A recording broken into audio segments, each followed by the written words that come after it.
زید بن حارثہ کہتے ہیں ایک جنگ کا موقع تھا، ایک شخص کفر کی طرف سے لڑتا آ رہا تھا، کفر کی طرف سے۔ فرماتے ہیں میں نے جب وہ میرے قریب آیا لڑتے وقت، اور زید بن حارثہ کہتے ہیں میں نے تلوار اٹھائی اور میں مارنے لگا تو اس نے کلمہ پڑھنا شروع کر دیا، لا الہ الا اللہ محمد رسول اللہ صلی اللہ علیہ وسلم۔ تو زید بن حارثہ کہتے ہیں میں نے کہا اچھا اب موت نظر آئی ہے تو کلمہ یاد آ گیا ہے، تو کافر ہے۔ اس نے تلوار سے بچنے کے لیے کلمہ پڑھ رہا، کہتے میں نے ماری تلوار گردن اڑا دی۔ پھر میں حضور کی بارگاہ میں حاضر ہوا، پہلے کہا یا رسول اللہ آج جہاد کے وقت ایک انوکھا واقعہ ہوا، ایک بندہ کفر کے ساتھ لڑ رہا تھا اور جب میں تلوار مارنے لگا تو وہ کلمہ پڑھ رہا تھا، حضور میں سمجھ گیا کہ تلوار سے بچنے کے لیے کلمہ پڑھ رہا ہے۔ حضرت زید بن حارثہ کہتے ہیں حضور کی آنکھیں غصے سے سرخ ہو گئی، نبی کریم فرمانے لگے تو نے دل پھاڑ کے دیکھا تھا کہ وہ تلوار سے ڈر کے کلمہ پڑھ رہا ہے؟ جب وہ پڑھ رہا تھا کلمہ تو پھر تو کس طرح کا مجاہد ہے جس نے کلمہ پڑھنے والے کی گردن اڑا دی؟ تو پڑھ رہا تھا کلمہ تو تجھے قبول کرنا چاہیے۔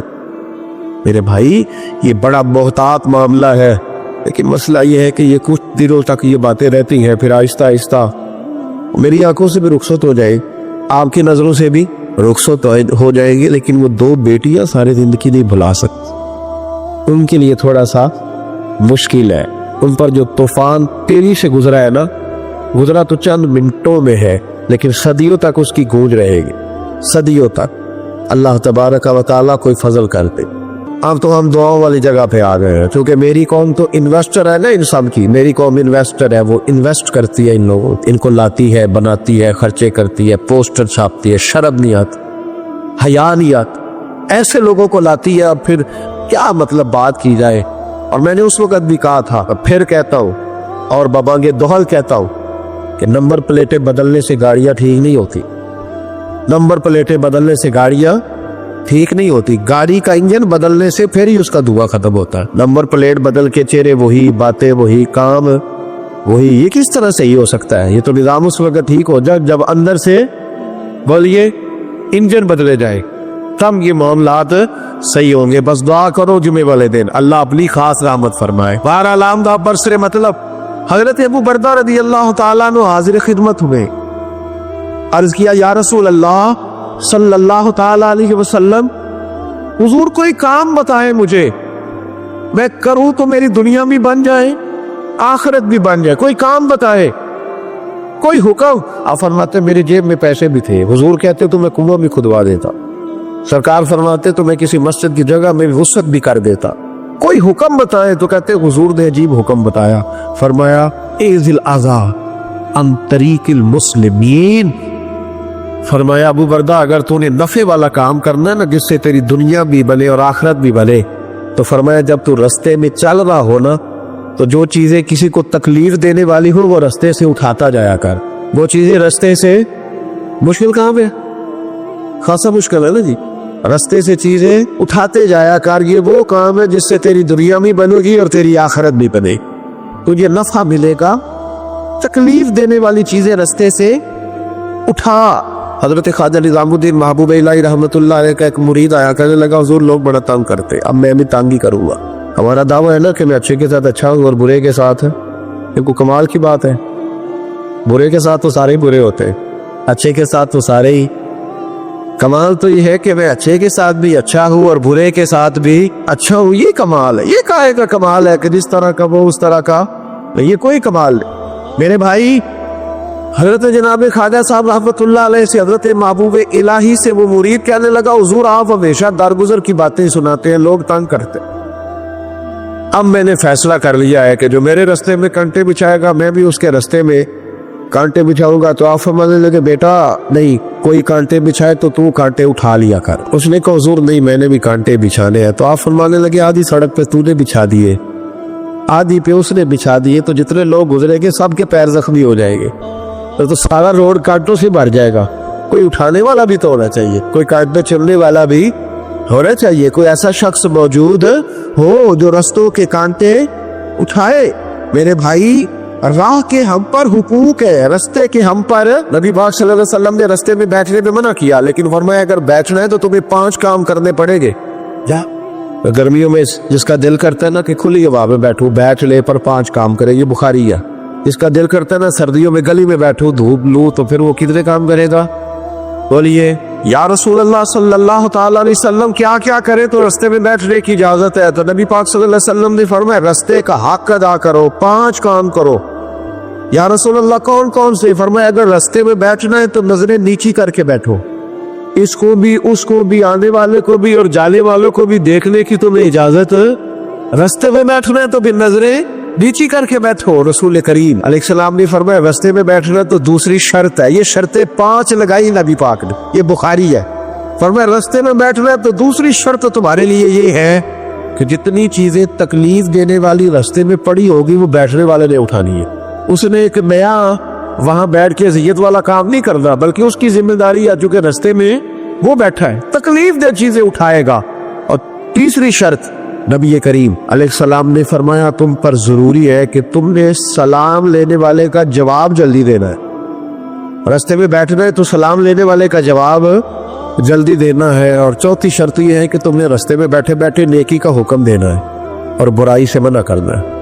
یہ 5 کام کرنے ہیں، پھر تمہیں رستے میں بیٹھنے کی اجازت ہے۔ یہ رستے کا حق ہے، اس کو ادا کرو تو رستوں میں بیٹھو۔ لیکن اگر صرف غیبتیں کرنے بیٹھنا ہے، اگر معاذ اللہ صرف لوگوں کو دیکھ اور اپنے بزرگوں کو یہ کام کرتے دیکھا، ہمارے حاجی ابو داؤد محمد صادق صاحب رحمۃ اللہ علیہ نا گلی سے گزر رہے تھے، سنگی ان کے ساتھ تھے، تو کہتے ہیں کہ ایک بی بی بغیر پردے کے جا رہے تھے، نیکی کا حکم کرنا اور برائی سے بچی کو بغیر پردے کے جا رہی، تو ایسا فرمانے لگے پتر پردہ کر۔ بچی کسی امیر گھر کی تھی، کچھ پڑھی لکھی بھی تھی، غصہ کر گئی، پتر پردہ کر۔ اس طرح منہ کیا، پتر پردہ کر، مسلمان نے دیے تھی پردہ کر دیا نے۔ وہ کہتی بابا جا اپنا کام کر۔ ایسا فرمانے نے پتر میں کام بھی لگا، میرا ہی کام بھی صبح شام ہو، میں کام بھی لگا اور بڑھے بارے میں اور کی کرنا ہے دینا صبح شام کام۔ یہ جڑا بندہ کام کرے انہوں چنگا دسنا، جڑا چنگا کرے وہ استقامت دی دعا کرنا، میں کام ہی لگا ہوا، میری ڈیوٹی یہی ہے۔ تو بچی مسکرا پڑی، کہنے لگی بابا دیا تو جواب ہے پر تیرے لفظوں میں مٹھاس بڑی ہے۔ اس نے اسی وقت نقاب کر لیا، رستے میں بیٹھنا ہے تو رستے کا حق بھی ادا کرنا ہے، ڈیوٹی کر لی ہے، ایسے تھوڑی ہے کہ راہ میں بیٹھ جائے۔ حضرت حسن بصری رحمۃ اللہ تعالیٰ علیہ ارشاد فرماتے ہیں کہ میں دریا کے کنارے گیا تو وہاں میں نے ایک شخص کو دیکھا، وہ اپنی ایک خاتون کی گود میں سر رکھ کے بیٹھا اور قریب ایک بوتل بھی پڑی ہے۔ میرے دل میں معاذ اللہ خیال آیا کہ دیکھو کس انداز میں ایک عورت کے ساتھ یہ ہے اور پاس بوتل بھی پڑی ہے، جانے شراب ہے۔ کہتے میں سوچ ہی رہا تھا کہ اچانک کی کشتی آ رہی تھی دریا میں، وہ ہجکو لے کھائے، کشتی میں 4-5 لوگ تھے، وہ دریا میں ڈوبنے لگے۔ وہ آدمی تیزی سے اٹھا، دریا میں چھلانگ لگائی، پہلے ایک کو نکالا، پھر دوسرا نکالا، پھر تیسرا نکالا، ایک بندہ رہ گیا۔ کہنے لگا حضور مجھے تو آپ نے گناہگار سمجھا، میں تو بڑے غلط انداز میں یہاں بیٹھے ہوں، آپ نے جو سوچا چلیں گے 4تھا بندہ آپ نکالنا ہے، کرے نا یہ کام، کرے نا یہ کام، بڑے بھولے بھالے بڑے اللہ والے ریاض آپ کو بس ہم ہی جانتے ہیں، اتنی جلدی فتویٰ۔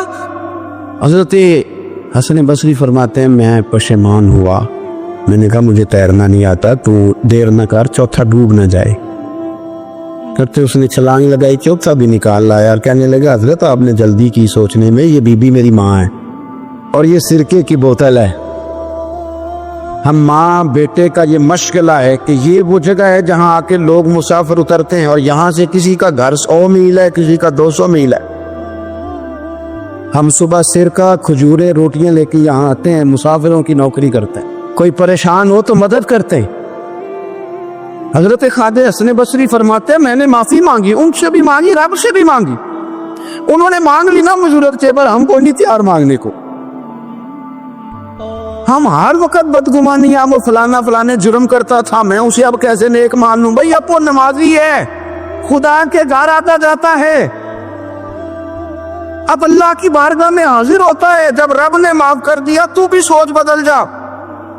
ہم لوگ الجھ گئے، بہت بڑے قیدی ہیں اپنے آپ کی، بڑے قیدی، سارا دن اپنی خواہشات کی تکمیل میں بھاگے رہتے، بڑے بڑے سونے نوجوان۔ میں ان پہ تنقید نہیں کرتا، مجھے ان پہ ترس آتا ہے کہ میں رات کے اندھیروں میں انہیں ٹیلی فون لے کے چوکوں میں کھڑے دیکھتا ہوں تو مجھے رحم آتا ہے۔ میں کہتا ہوں دیکھو نفس کی خواہش کے پیچھے یہ کیا مثلاً آخر کیا ہے اس میں؟ ایک عورت کے پیچھے تباہ کر دیا اپنے آپ کو. یعنی زیادہ سے یہ کوئی مقصود ہے؟ یہ کوئی مقصد حیات ہے جس کو مقصد بنا لیا ہے؟ میرے عزیز بات کو سمجھ لے. اتنا خوبصورت آدمی ہے اور اتنا اس کا اونچا قد کاٹ ہے، اور کیا کس کے پیچھے یہ بھاگا ہوا ہے؟ بڑا سمجھدار، دانشور، عقل مند آدمی، ذی روح بندہ، لیکن اس کا اسٹیٹس آپ یہ ملاحظہ کریں کہ وہ 20-40 ہزار کی خاطر جھوٹ بولتا ہے، دھوکہ دیتا ہے، فریب اور فراڈ کرتا ہے. ہم اپنی نفسانی خواہشات کے پیچھے اس طرح بھاگتے ہیں کہ ہم اصل سے رہ جاتے ہیں. میری باتوں کی سمجھ آ رہی ہے آپ حضرات؟ تھوڑا تھوڑا کر کے، ایک ایک کر کے ان کی باتیں کم مانیں. ضروری تو نہیں نا کہ سویرے ناشتہ بازار سے اپنی مرضی کا تگڑا کیا ہے، بازار سے لاٹ پوڑیاں چنے بہترین کھائے، اور پوڑیاں چنے ابھی کھائے نہیں، شاپر میں ڈالے ہوئے ہیں، اور وہ لے کے ابھی آ رہا ہے، تو ساتھ ہی رستے سے گوشت بھی چھوٹا اچھا لگا تو 2 کلو وہ بھی لے آئے کہ پوڑیاں چنے کھاؤں گا اور دوپہر کے لیے گوشت پکاؤں گا. وہ پہلے یہ تو کھا لے صاحب، اس سے تو نجات پا لے. یہ پتہ نہیں ہضم ہوتا ہے کہ کچھ اور کرتا تیرے ساتھ، لیکن وہ گوشت بھی ساتھ لے آیا. یعنی ٹیبل پہ ناشتے کے ٹیبل پہ بیٹھ کے فیصلہ ہو رہا ہوتا ہے کہ ہم نے کیا کھانا ہے، ہم نے کدھر جانا ہے. سنگیو یاد رکھو، باتوں کو سمجھو اور غور کرو. یہ تھوڑا تھوڑا کر کے جب ہم چھٹکارا حاصل کرنے کی کوشش کریں گے نا، چھٹکارا حاصل کرنے کئی جگہ سے، اس جگہ سے اگر آپ کو تنبیہ ہوتی ہے نا، تنبیہ، اس میں بھی بڑا مزہ آتا ہے. اس میں بڑا، ہمارے ایک بزرگ تھے تو ایک دن میں گیا تو کہنے لگے الحمدللہ آج میں بڑے سکون میں ہوں. میں نے کہا جی وہ کیا ہوا؟ کہنے لگے میں اپنے آپ کو بڑا پیر تھا سمجھنے لگ گیا تھا. تو ایک بابڈا کے کسی آدمی سے کام تھا، تو میرے ایک دوست نے مجھے کہا کہ پیر صاحب اس کو ٹیلی فون کر دے، سنا ہے آپ کا عقیدت مند ہے. میں نے اس بندے کو ٹیلی فون کیا تو کہتا ہے پیر صاحب میں عزت آپ کی بڑی کرتا ہوں پر یہ کام نہیں ہو سکتا. کہتے ہیں جب اس نے مجھے کہا نا تو کچھ بھی نہیں، تو مجھے بڑا مزہ آیا ہے، ورنہ میرا تو نفس پھول گیا تھا. میں تو سمجھتا تھا کہ جو میں کہتا ہوں ویسے ہی ہو جاتا ہے. کہتے اس نے تھوڑا سا نا مجھے لیول میں کیا ہے، مجھے مزہ آیا. یہ لوگ نا اپنے پر بوجھ ڈالتے تھے، یہ تھوڑا تھوڑا پیچھے ہٹتے تھے، یہ سمجھتے تھے کہ اس طرح تمہاری تکمیل رہ جائے. صبح سے شام تک اگر اسی نفس کی باتیں مانتے رہیں گے تو خرابی کرے گا. دولت کا نشہ ہے بھائی، دولت کٹھی کرنے والا کسی جگہ سیر نہیں ہوتا. حسن کا نشہ ہے، حسن کا نشہ ہے. حضرت ابو بکر شبلی رحمۃ اللہ علیہ فرمایا کرتے تھے یہ تیری بیٹی کو خوبصورت سمجھ کے اس کے ساتھ نکاح کرنے تھے، اسے بیٹی نہ دینا. حضرت جی کیوں؟ فرمایا حسن تو تھوڑے دن کے بعد ختم ہو جائے گا، پھر وہ اس کی قدر نہیں کرے گا، وہ تو کہیں اور منہ مارتا پھرے گا. حضرت ابو بکر شبلی رحمۃ اللہ تعالی علیہ کی بیٹی خوبصورت تھی. ایک نوجوان کہنے لگا میرا نکاح کر دیں. آپ فرمانے لگے پتر تو 1 مہینے کے بعد آنا کر دوں گا. بڑی موٹی تازی خوبصورت صاحبزادی. تو حضرت نے اسے دوائی کھلائی، اسے پخانے لگ گئے. جو پخانا کرتی ایک مٹکے میں سنبھال دیتے. تھوڑا وقت گزرا تو وہ ہڈیوں کا پنجر بن گئی. مہینے بھر میں دست اتنے آیا کہ کمزور ہو گئی. تو ابو بکر شبلی 1 مہینے کے بعد نوجوان کو بلایا، فرمایا ادھر رات رہا نکاح کرو. بچے دکھائی تو وہ کمزور بستر پہ پڑی. فرمایا شادی کرنے لگا اسے نہیں میں نے کرنی. فرمایا وہی ہے؟ کہنے لگا جی نہیں. فرمایا تو کہتا تھا مجھے عشق ہے، کدھر گیا تیرا عشق؟ کہنے لگا حضرت صاحب آپ کیسی بات کر رہے ہیں؟ فرمایا ادھر آ. پھر وہ مٹکا جس میں گند رکھا تھا وہاں لے گئے. فرمانے لگے تیرا اس کے ساتھ عشق تھا، یہ ہے تیرا عشق. فرمایا اسے تو میں 4 دن روٹی کھلاؤں گا پھر تندرست ہو جائے گی، لیکن میں دیکھنا چاہتا تھا کہ تو میری بیٹی سے پیار کرتا ہے یا اس کے چہرے پہ آنے والی کچھ وقت کے لیے سرخی سے پیار کرتا ہے، اس لالی سے پیار کرتا ہے جو جوانی کے وقت بچوں اور بچیوں پہ آتی ہے. کس چیز کے دل دادا؟ یعنی کیا مطلب؟ نفس کی غلامی، سراسر غلامی. اور پلٹ کے خواہ بڑے بڑے سیانے بندے چھوٹی سی خواہش کے لیے. بڑا سمجھدار بڑا سیانا بندہ. میں ایک بڑے بزرگ عالم تھے، میں ایک دفعہ ملنے گا تو پائے پکا رہے تھے، خود پائے پکا رہے تھے. تو وہ بڑے پیار کی بات ہوتی ہے میری، تو تامت باندھی ہوئی اور بڑی جناب خستہ حالی، اور وہ پائے پکا رہے ہیں. تو میں نے ان سے کہا، میں نے کہا حضرت جی پائے تو کسی اور نے بھی پکا لینے تھے، آپ بخاری لے کے بیٹھتے، چلو میری طرح کا کوئی بندہ آپ سے استفادہ بھی کر لیتا. اب پائے آپ لائیں گے، پھر پکائیں گے، پھر آپ کھائیں گے، تو یہ تو 24 گھنٹے آپ کسی کام میں گزر جائیں گے. تو یہ ایک چھوٹی سی خواہش کے لیے، میں کسی چیز کو حرام نہیں کہہ رہا. قرآن پاک کی جو آیت پڑھی ہے صرف اس کی تفسیر آپ کے سامنے عرض کر رہا ہوں. ہماری خواہشات ماں پالتی ہے، آپ کو نہیں پتا کتنے دکھ سہتی ہے. میں ان ماؤں کو جانتا ہوں جو بیٹے کے حصوں کی مار بھی اس کے ابے سے کھاتی ہے، مار کھاتی ہے. وہ ایک خاتون ایک کان سے سنتا نہیں، میرے پاس ایک دفعہ آئی، کہنے لگی 60 لگ گئی سی، کوئی دعا کر دے.